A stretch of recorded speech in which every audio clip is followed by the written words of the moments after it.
It's not that bad. A little longer than a few minutes later. Why are you in my room? It's the coldest room. Can you get out already? I don't want to. It's hot outside. Bruh. Mom! Oh no. Well, you best excuse the mess. It's quite a big one. I gotta stay hydrated. Here we have the Maverick R. One more time. This is gonna be part 2 of the update of the parts accessories we've installed on the Maverick R. It did get some new tires, but we can't talk about those. I want to show you guys mainly, as you saw on the thumbnail, the new RPM auxiliary fuel tanks for the Maverick R. But before we talk about that, I want to show you guys a couple things that we added. We got some new paddle shifters from Evo. I finally got the rugged radials all set up. Mac Air pumper, communications here for the intercom and for... Here, let's just turn it on. So we got the radio. There we go. We got our pumper to turn on. And you should hear that in a second. Right here we have all our lights on the steering wheel. Let me turn that off. And what I love about this is look how instant it is. It's amazing. I love having it here. So finally wired that up, and then we did wire up these fuel pumps, 1 and 2 for the tanks. We also got some big boxes right here for the Maverick R. Yes, we got some HCR train alarms and A-arms. We'll unbox those at the end of this video. Let me show you guys the RPM tanks. I want to go over the fittings, the pump, basically everything, because this is a very important topic. I mean, if you're going to be installing a set of tanks or any tanks from any company that has to do with fuel, you got to double and triple check and make sure everything is Loctited and properly tight, so you never have an issue like Homer. All right, now whether you buy a single tank or a dual tank setup from RPM, from us at glifeutv.com, the setup is pretty much going to be identical with a few T-fittings right over here that are going to be slightly different. So the tanks and everything, how it's routed, the wiring, basically how they're mounted, the fuel lines routing, it's all basically the same exact thing, mirrored from driver's side to passenger side. So we're just going to show you guys here on the passenger side how that looks. So RPM made this pretty simple to install as far as common sense. I mean, the bracketry is really simple. The Allen bolts, there's only 4 of them that hold the tank, and then the, you know, these L brackets here with the bend in them, you can't see. Basically there's only one way they're going to go. One is a little bit shorter than the other, but it's very easy to figure out. The front ones are the same. Again, mounting hardware, it's all pretty much common sense on how the tank mounts. So the tank mounting, perfect. Just make sure you use Loctite on all the hardware, you should be good. But the most important things I want to show you guys on this is the fuel lines and the fuel line routing. So they do give you 2 different lines. One of them is your vent line, and the other one is going to be the actual line that's going to the pump and then pumping into your tank. We'll go over the vent line real quick. Nothing too crazy about this vent line. It comes already assembled as one piece. There is a longer line on, I believe it's the driver's side that is the longer line, and then the passenger side is a little bit shorter. But either way, both lines will route the same way, and we'll show you guys how they tee up there. But basically, there is a fitting that you'll be putting here that goes from what I believe is NPT thread to an AN3, 4? I don't remember, but it's a small one. You'll see what the sizes are. There's only one way they go on. Again, common sense. This actually routes underneath the tank, so it goes below this tube right in front of the tank, across, and then it comes out here. From there, luckily Can-Am gave us a lot of space here, so these don't have to be tucked real deep into the console. They can kind of just float up until this panel here, and then this is going to go up this way following the existing wiring harness, but mainly following your existing fuel line. So I believe the actual fuel line for the tank to the fuel rail is actually on the other side, but basically same exact situation. You're gonna follow up here, you'll find the fuel line routed right about here, and you'll follow that guy right through here on the passenger side, again following the OEM fuel line. Now I did say one is shorter than the other. The shorter one will have a more direct route, and that will tee in, and we'll show you guys in a second. And the other one will kind of loop over because of the tee,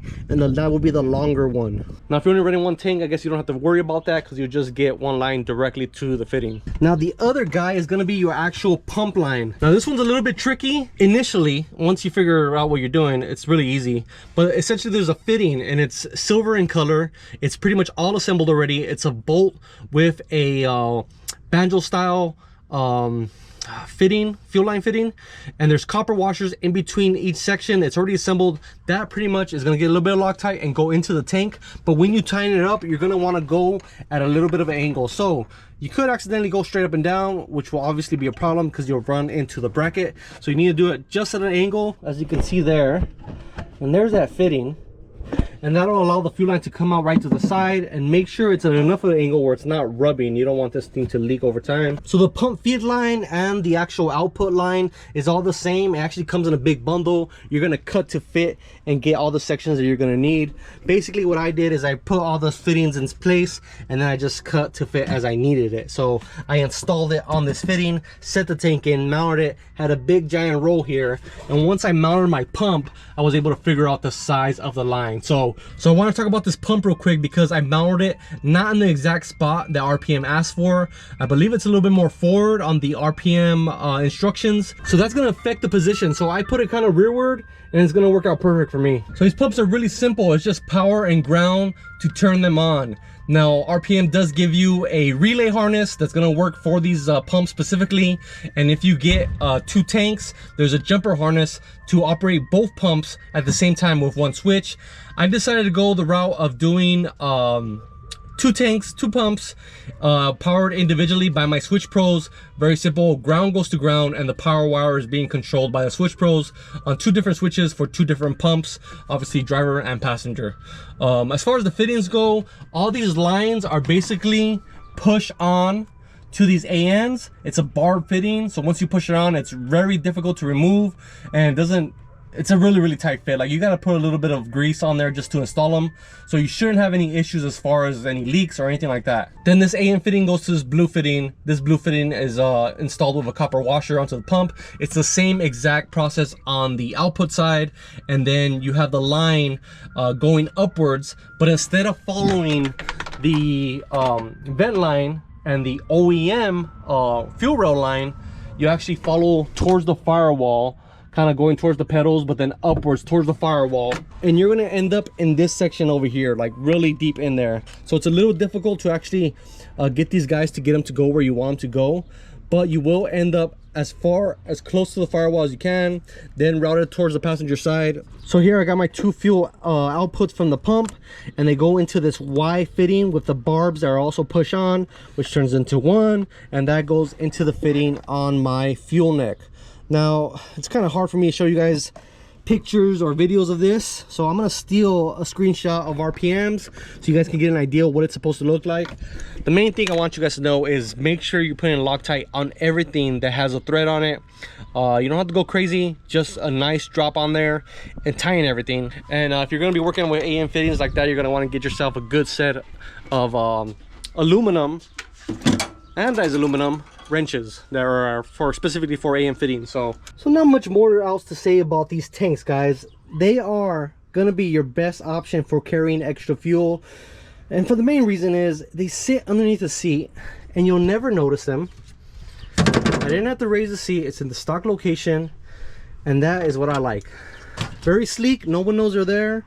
No one's got to ask you, hey, can I have some of your fuel? I mean, I don't mind sharing, but you know, and it's very simple. You just pretty much put your seat all the way back, you fill these things up, and when you're running low on your main tank, you hit the buttons, and there you go. You got 9 gallons at your disposal. So big shout out to Jason from RPM. I requested these tanks. He didn't actually tell me anything about reviewing them, but I really wanted them because I'm running the 85 now, and that's gonna draw easily 35% more fuel consumption than stock 91 gas. So we need more fuel, and 9 extra gallons is a ton of fuel. So let's show you guys some of the stuff that's in the boxes. I'm really excited to show you guys that because I haven't seen them yet, and I love me some HCR. That's a fact. On another note, this stuff works. Powder coating polish. So I've actually used this before on Big Blue to polish up some sandblasting. It was really bad on the Maverick R, and you can see where I did it and where I did not. So before, this whole front end used to look really matty, and this one still does. It's gonna be hard to see in the day, but there's no shine to it whatsoever. And then here, where I did give it a little polish with just a rag and that compound, and it's back to being glossy. So that stuff really works. One of you guys commented about using like 3M clear bra or PPF paint protection film, and that's great, but man, that would take a lot of time to do like every tube. So maybe next time I just won't follow as closely, which is no fun. This stuff works. Gotta put some elbow grease into it too, of course. So a lot of excitement. I got pretty much everything I need wired, already wired up. Headlights are wired, light bar, pods, basically everything. The only thing that I won't have for this machine for quite some time, when it comes to the buttons already installed on the machine, is going to be these heated seats. And we are going to do some seats on this. I'm not sure which brand yet. I have PRP on Big Blue and Stormtrooper, but I want to change it up. So maybe doing XXX might be an option. I'm going to talk to the guys over at TMW, see if they have any seats laying around, and we'll throw some seats in here. Probably some black ones, maybe just a little bit of red in there. I don't know, but I've seen good things about the XXX seats. If you guys have the XXX seats on your machine, let me know how you like those, because they do look good. Other than that, everything's gonna be wired. So my pumper for the air turns on rugged radios. This is start the car, and then this is a spray button. But up here, headlights, mirrors, light bar, and then this is for the chase light. You're not be able to see it. And of course, dome, rock lights and whips, and then this is gonna be on push to talk, which works. It works great. Basically, all my wiring will be done except for the rock lights. I haven't figured out where to mount rock lights.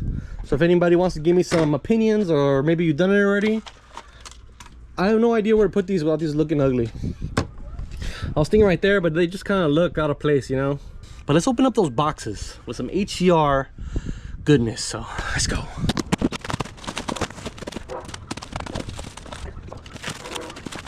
Well, here it is. Some brand new freaking TIG welded goodness from the boys at HCR. Man, that was a workout just trying to get one of these arms out. This sponge is hell. Isn't it? What did you say? Isn't it? If anybody worked with this sponge, it sucks. Keeps your packages nice and safe, but boy, it's a pain in the ass. Anyways, let's check this thing out. It is big and beefy, but so is OEM. But obviously HCR does a lot of work to make this a different product as far as reliability and looks and ground clearance as well. So this thing sits a lot higher, and you can see how much room you have between your sway bar link hole and factory. I'm saying 1.5 inches, no, 1 3/4 inches, 2 inches, right from the bottom of the arm to the sway bar link. Let's see what the factory one is. I'm gonna say 4. So big difference, every inch of it, as far as ground clearance goes. Well, there they are. Let's pull out the front arm. All right, boys, check this out. Holy shit, this thing is a big monster. Well, I mean, what can I say about these arms? I mean, you guys already know by now. You guys should know. HCR always comes out with fire products when it comes to suspension. That's what they specialize in HCR suspension. They don't really make anything else. They're not out there making, you know, brackets or spare tire carriers or anything. They're making arms and arms only, and then like some small stuff like radius rods they sublet with other companies. Their main focus is making arms, and they know how to make, holy shit, a monster of an arm. Look at the arch on this thing. So nothing but ground clearance on this. That's their main focus, right? They're not messing around when it comes to ground clearance. We talked a little bit about the trail arm, but this A-arm is also where it's at. I'll show you guys pictures of what they look like on their shop car. And this is the main guy I wanted to show you guys. Billet, CNC'd, chromoly, and then TIG welded to the rest of the arm. This to me, honestly, and I'm not saying anything about this design in particular. It's the design that Can-Am came out with. It's very thin here. We've seen other manufacturers already where they bend. We've seen the OEMs bend. A lot of guys have posted pictures of them bending, which also sucks. Hopefully these will not have that issue, being, you know, chromoly, billet, and then obviously the materials that they use are nothing but top notch. So of course we will test them, we will use them, we will abuse them, and I'm sure they'll be fine. So very cool. Luckily it cooled down a little bit. I showed you guys some parts, I showed you guys some cool new stuff on the Maverick R. This machine is probably not going to receive these arms until about a month from now. After this and the doors and a bunch of stuff is powder coated, I'll install everything, and then obviously we'll have a video on that. But we are ready to use this machine. I just gotta put that seat back in. I only had it off just to show you guys what was going on with that. And I want to test these new 35s out.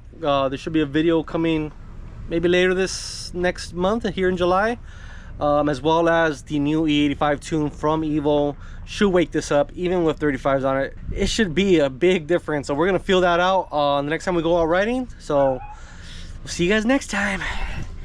God damn, it's hot during the day. It's hard to make videos. It's hard to work. Gotta work at night. But I have the Rugged Radios kit. Fucking stupid ice cream, man.